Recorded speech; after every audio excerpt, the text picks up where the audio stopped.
Ni siquiera la maldita noche de fin de año puede uno descansar sin que aparezca alguien destripado. Empezamos bien el 2023. Esta ciudad ya no es lo que era.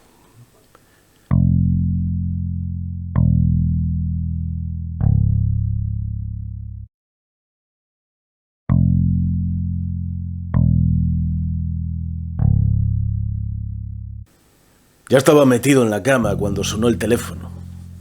Un homicidio en Puente Alto.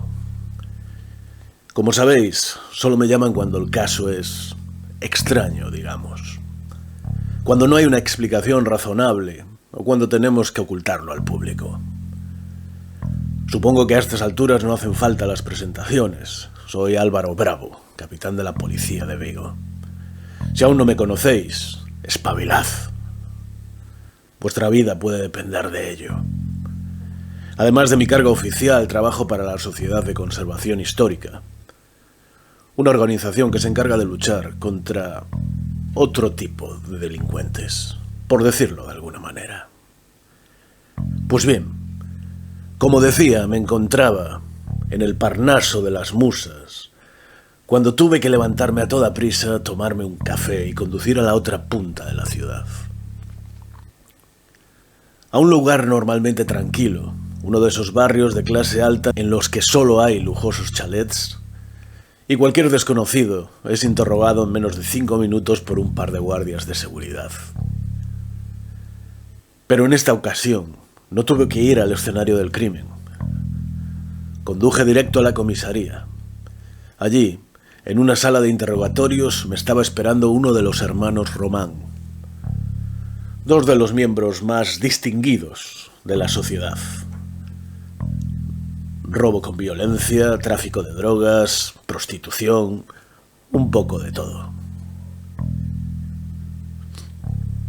Entré en la sala de observación. Allí estaba uno de mis compañeros.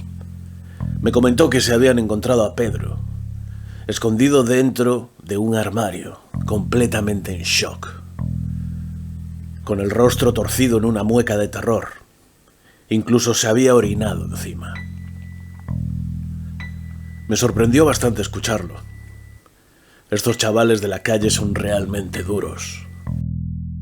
A través del espejo podía ver cómo allí sentado movía el pie derecho como el batería de un grupo de metal. Tenía las manos juntas, los dedos entrelazados. Casi parecía que iba a empezar a rezar. O quizás estaba intentando controlar sus evidentes temblores. Miré a mi compañero, que tampoco tenía buena cara, y le pregunté: ¿qué ha pasado? Me respondió textualmente: mejor que te lo cuente él. Creo que este caso escapa a mi competencia. Deberías llamar a Artay. Me sorprendió la seguridad de su respuesta y su sugerencia. En otro momento os explicaré quién es Artay, pero ahora os seguiré narrando esta hermosa noche de fin de año. Me senté delante del chico. No dije ni una palabra en casi un minuto. Pero a él, sin duda, le importaba un carajo mi presencia. Estaba completamente aterrado, mirando fijamente a la nada. Aún respiraba agitado. Tuve que dar un golpe sobre la mesa para que me prestase atención. Le dije que me contase detalladamente todo lo que había sucedido. Si se lo contase, no me creería, me dijo él. He visto esa mirada muchas veces, muchos testigos como este, el auténtico terror al enfrentarse a lo paranormal. Tardé en convencerlo, pero lo hice. Le prometí que no me burlaría de él ni que lo encerraría en una jaula. Le pregunté entonces por su hermano. Tras una pausa, levantó la cabeza y respondió: muerto. Y ahí empezó su relato. Al parecer llevaban tiempo planeando un golpe. Tenían la idea de robar en la misma noche en todas las casas del barrio de Puente Alto. Osado. Muy osado, hay que admitirlo. Y su plan era bastante ingenioso. Lo primero que hicieron fue instalarse en uno de los chalets unos meses antes. Mark, el hermano mayor de los Román, era uno de esos tipos capaz de vender una nevera a un esquimal. Era alto, atlético, apuesto, carismático y con ese don de gentes que no se aprende en ningún libro. Y cómo no, una falta total de ética y empatía. Lo que le había llevado a ser alguien en su profesión. Él se había encargado durante casi 3 meses de ablandar a los vecinos, haciéndose amigo de ellos y seduciéndolas a ellas. Cenas en restaurantes de lujo, partidas de póker acompañadas de habanos y botellas de Chateau Lafite. Puede pareceros demasiado, pero algunas de estas familias de clase alta poseen millones en arte y joyas. Todo iba sobre ruedas. En poco más de 2 meses, Mark y Pedro eran 2 ilustres miembros de la comunidad de Puente Alto. Con documentos falsos y astucia callejera, habían creado sus nuevas identidades. Nadie sospechaba nada, o eso creía Mark. Y digo Mark porque Pedro me comentó que desde el primer día aquel trabajo le dio muy mala espina. Al principio solo era una sensación, pero comenzaron a suceder cosas muy extrañas. Además, le pareció que había sido demasiado fácil introducirse entre aquel grupo de ricachones. A medida que hablaba, se sentía el terror en su voz. No sé cómo no se dio cuenta. Llegué a pensar que estaba hechizado o algo parecido. Me decía Pedro. Le pregunté qué le había asustado tanto. Me contestó que para empezar el silencio. Como en cualquier otra zona del pueblo, lo normal sería escuchar perros y gatos callejeros, pájaros, grillos y algún pequeño jabato perdido. Pero allí, el silencio era absoluto. Sé que parece una tontería, me decía, pero era algo que me ponía los pelos de punta cada noche. Aquellos tipos eran extremadamente educados y cordiales, pero había algo en sus miradas que te congelaba la sangre. Lo sé, esto no quiere decir nada. Un día llegué a eso de las 7:30 de la tarde. Yo aún no conocía personalmente a los vecinos. Fue Mark quien se encargó de esa parte. Ya había anochecido. En el jardín trasero de la casa de al lado, una parejita disfrutaba del jacuzzi. Yo salí a la terraza a fumar un cigarro. No encendí las luces, así que no podían verme. Todo parecía normal. Junto a un par de copas, reían y se hacían arrumacos. Entonces, un perro comenzó a ladrar en la oscuridad. No podía verlo, pero se escuchaba solo a unos metros. Miguel, creo que se llamaba aquel tipo, tiró la copa al suelo y se colocó en el borde del jacuzzi con un movimiento felino. Se quedó quieto en silencio durante varios segundos, mirando hacia el bosque, como un animal acechando a su presa. Yo me asusté. Estaba en la galería del segundo piso y lentamente caminé en su dirección para poder ver algo más. De pronto, Miguel giró bruscamente la cabeza como si me hubiese olido. Me eché hacia atrás de un salto. Estaba asustado y confundido. No sabía si me había visto y no dormí en toda la noche pensando en aquella escena. Por la mañana se lo conté a Mark. Él sonrió y me dijo que tenía que dejar de beber. A partir de aquella tarde decidí ir siempre con el arma cargada bajo la chaqueta. Me empecé a relacionar yo también con mis vecinos. Eran algo clasistas y pomposos, como era de esperar, pero tolerables. No obstante, y no se va a creer lo que le voy a decir, me contaba Pedro, todos ellos olían a carne cruda y a sangre. He trabajado durante años en el matadero de mi padre. Reconocería ese repugnante olor en cualquier parte. Cuando pasas todo el día manipulando las piezas de carne, caminando sobre la sangre mezclada con el barro de tus botas, ese olor penetra de tal forma en tu piel que no desaparece con nada. De hecho, algunos de ellos, como hacía yo en su momento cuando trabajaba para mi padre, llevaban litros de colonia para disimular. Pero yo, incluso así podía olerlo. Sangre fresca, sin duda. Fue algo que me aterró. ¿Qué cojones está pasando aquí? Volví a hablar con mi hermano, esta vez en un tono más serio. Por supuesto, no me hizo ningún caso. Me dijo que estaba nervioso porque se acercaba el gran día, y que aunque tuviese razón, no significaba nada. Pero yo estaba convencido de que pasaba algo muy raro. Desgraciadamente, era más horripilante que cualquier cosa que hubiera imaginado. Llegó la noche de fin de año.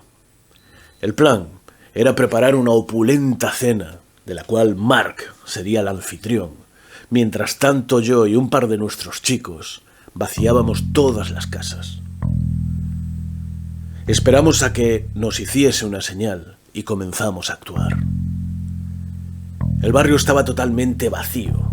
Todos, hasta los niños, estaban en la parte de atrás de nuestra casa, tras una valla y media docena de árboles. Era perfecto.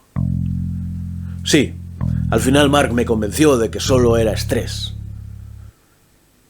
Con las dos primeras no hubo ningún problema. Ni siquiera habían activado el sistema de seguridad. Las dejamos vacías en poco más de media hora. Cuando entré en la tercera, volví a oler aquel espeluznante hedor. Era mucho más intenso que antes. Casi vomito.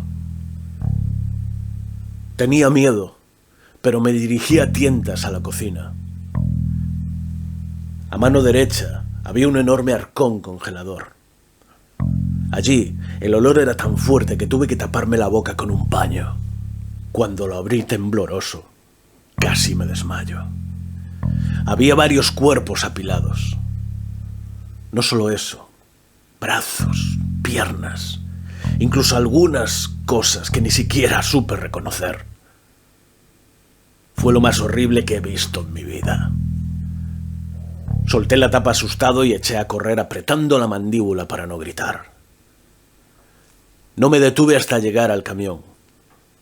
Los chicos no estaban. Miré en la cabina, en la parte de atrás, nada. Busqué a mi alrededor.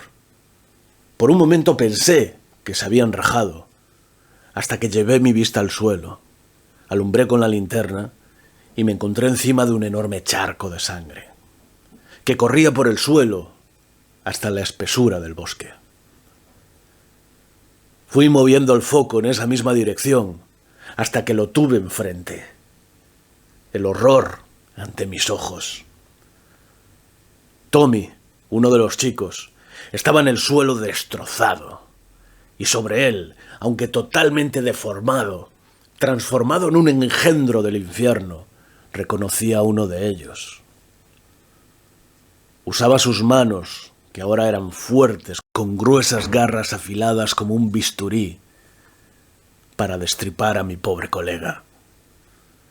Sus ojos eran más grandes de lo normal y su boca desproporcionada. Ni siquiera le importó que estuviera allí. Siguió devorando al pobre Tommy sin compasión.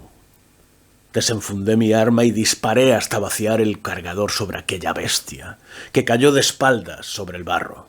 Di 2 pasos hacia adelante temblando, cuando aquello volvió a levantarse como si nada. Me miró directamente a los ojos y sonrió. Entonces, de un salto pasó por encima de mí y aterrizó sobre el techo del camión. Volvió a saltar con una agilidad sobrehumana y se esfumó. Pensé en mi hermano y eché a correr hacia nuestra casa. Ya no me importaba el robo, ni que nos descubriesen. Al llegar, entré a hurtadillas. Al momento escuché risas y voces, música de fondo. No parecía que estuviese sucediendo nada. Quizás lo que yo había presenciado no tenía nada que ver con esta gente. No obstante, subí las escaleras mientras cambiaba el cargador de mi Browning. Abrí con cuidado la puerta del salón. En ese momento Pedro dejó de hablar y empezó a respirar con dificultad. Sufrió un ataque de ansiedad y tuvimos que darle un tranquilizante antes de continuar. Pero en cuanto se vio con fuerzas, lo hizo. Cuando miré a través del hueco de la puerta, me contaba. Todos estaban sentados a la mesa con sus mejores galas. Ya no eran del todo humanos. Sus espaldas estaban encorvadas y los huesos de la columna sobresalían como púas. Sus brazos eran más largos y sus piernas musculosas. Tenían copas en la mano y hacían un brindis por el anfitrión. Mi hermano estaba sobre la mesa, desmembrado y repartido en varias bandejas como un puto cochinillo asado. Juro que vi horrorizado como aquellas alimañas lo troceaban y se lo comían. Sabía que no podía hacer nada por él, pero no pude soportarlo. Entré de una patada y disparé de nuevo hasta que se me acabaron las balas. Después corrí a esconderme, hasta que me encontraron sus hombres.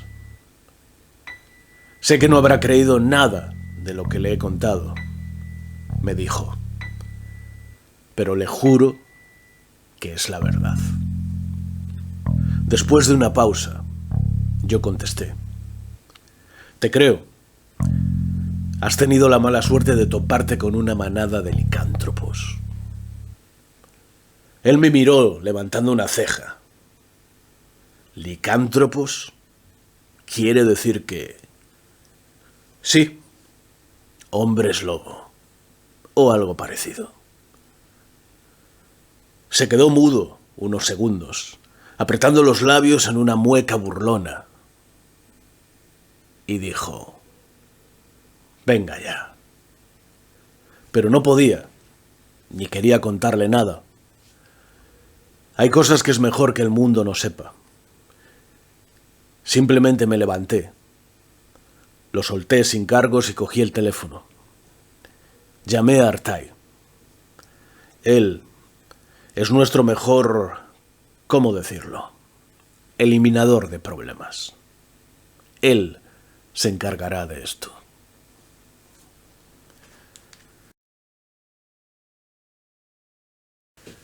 Espero que os haya gustado como siempre.